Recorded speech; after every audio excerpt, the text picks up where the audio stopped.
जय जिनेन्द्र। मन की जीते जीत है, मन की हारे हार। जिसके मन में जोश है, उत्साह है, उमंग है, वो पक्का जीतते हैं। और जिसके मन में डर है, निराशा है, उनका मुश्किल है जीतना। मैं Sharmila Jain, founder of Prem Paras health centre. मैं tarot card reader, naturopathy consultant और बैक फ्लावर रेमेडी कंसल्टेंट हूँ। तो हमारे जो ऑलरेडी 5 कड़ियाँ हो चुकी हैं इस फ्लावर रेमेडी के, अब इस छठे कड़ी में हम देखेंगे। इस कैटेगरी का नाम है फीलिंग ऑफ डिस्पोर्डेंसी डिस्पायर, यानी निराशा। वैसे तो निराशा कई टाइप की है, मगर यहाँ पे हम मोटे तौर पे 8 टाइप्स के ऊपर हम देखेंगे। तो उसमें सबसे पहला है क्रैब एप्पल।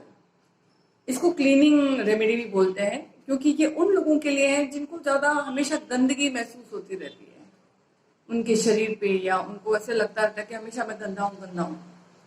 उनको बार बार हाथ धोना, स्नान करना, ये उनका एक रूटीन जैसा हो जाता है।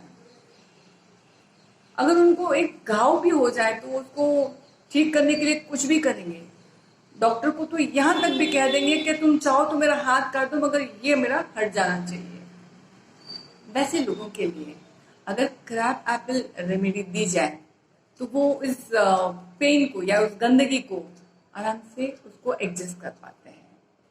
सेकंड आता है हमारा एल्म। ये उन लोगों के लिए है, जैसे कहते हैं ना, जो बड़े बड़े सुपर हीरोज होते हैं वो भी कभी कभी कहीं कमजोर हो जाते हैं, जिनको बहुत ज्यादा जिम्मेदारी होती है, जैसे स्कूल टीचर्स हैं, प्रिंसिपल्स हैं, CEOs of any big firm, ministers हैं, तो जिसकी बहुत ज़्यादा जिम्मेदारियां होती हैं।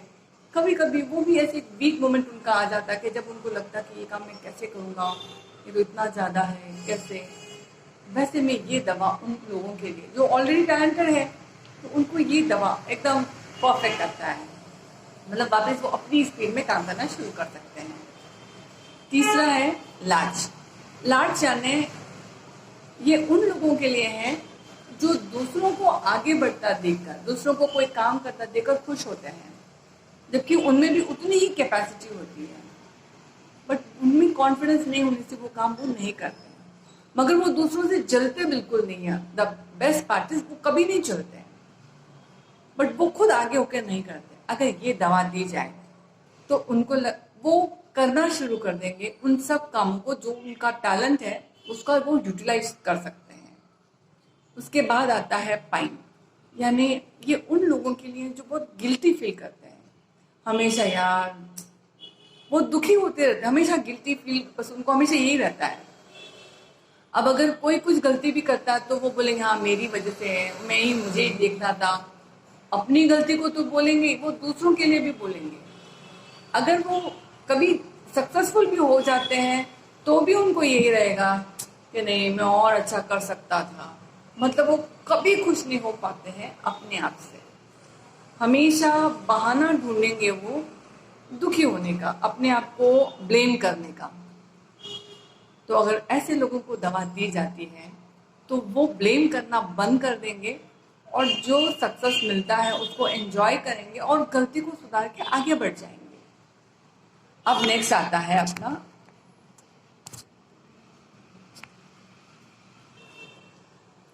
अब आता है अपना स्वीट चेस्टनट।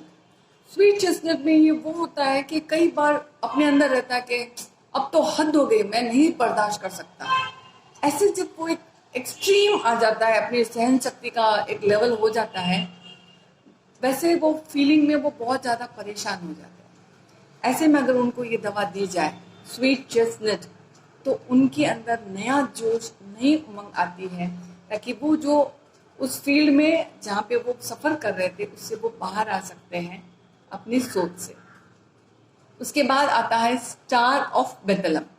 ये उन लोगों के लिए होता है जैसे बचपन में कोई ऐसा एक हादसा या ऐसा कोई इंसिडेंट हो गया जिससे वो भूल नहीं पाते हैं, या कोई सदमा, जैसे किसी के अपने पेरेंट्स को खोना अपने आंखों के सामने, कोई एक ऐसा एक्सीडेंट देख लेना या कोई बड़ा लॉस हो जाना, ऐसा कुछ भी जो एक सदमा जो दिल को पूरी तरह से भेद दिया हो, उस उससे बाहर आने के लिए ये स्टार ऑफ बेथलेहम बहुत काम का है। इससे काफ़ी सारे चीज़ें फ़र्क पड़ जाती है। एक छोटा सा इंसिडेंट हुआ था। एक बच्चा 4 साल का था तब ऊपर से नीचे गिरा था, चौथे माले से सेकंड माले के इसमें गैलरी में। तब कुछ नहीं हुआ, खेलने लग गया वो। करीब 15 साल बाद उसको पाँव में दर्द आया था। वापस बहुत चेकिंग करने पर पता चला, रिसर्च करने पर, कि वो जब पहले गिरा था वो उसका इम्पैक्ट अब हो रहा है। तो वैसे जो अंदर छुपा हुआ होता है सदमा, वो कभी किसी रूप में बाहर आता है।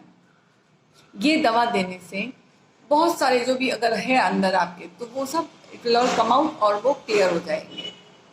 नेक्स्ट आता है ओक। ये इसको ना समझने के लिए युधिष्ठिर को अपने को याद करना। जैसे युधिष्ठिर जुए में खेलता गया, हारता गया, खेलता गया, हारता गया। मतलब ये वो काम है जिसको वो लोग करते रहेंगे और उसमें कुछ रिजल्ट नहीं आएगा, फिर भी उनको रहेगा कि नहीं मैं कर सकता हूँ, मुझे करना चाहिए। ऐसी दवा देने से वो डिसाइड करेंगे कि हाँ ये मुझे आगे बढ़ना है, कि अपने को नया रास्ता चूज करके आगे सक्सेसफुल हो जाना है।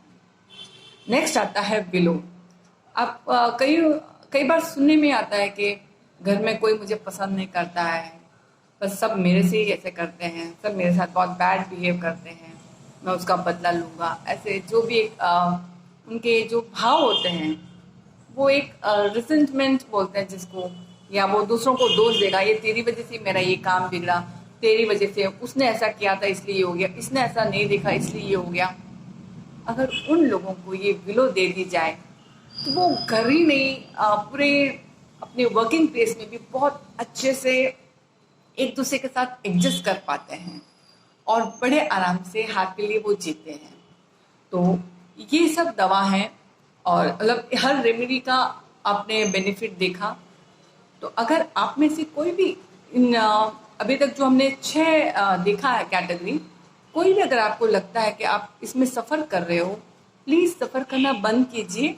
आप कांटेक्ट कीजिए मुझसे, मेरे व्हाट्सएप में, मेरे फेसबुक में आप कमेंट डाल सकते हैं, यूट्यूब में भी कमेंट बॉक्स में आप अपना लिख सकते हो, सो दैट आप इससे बाहर आ सकते हो। मेडिसिन ये जो रेमेडी है हम प्रिपेयर करके आपको देते हैं, जिससे आपका 100% बेनिफिट होगा।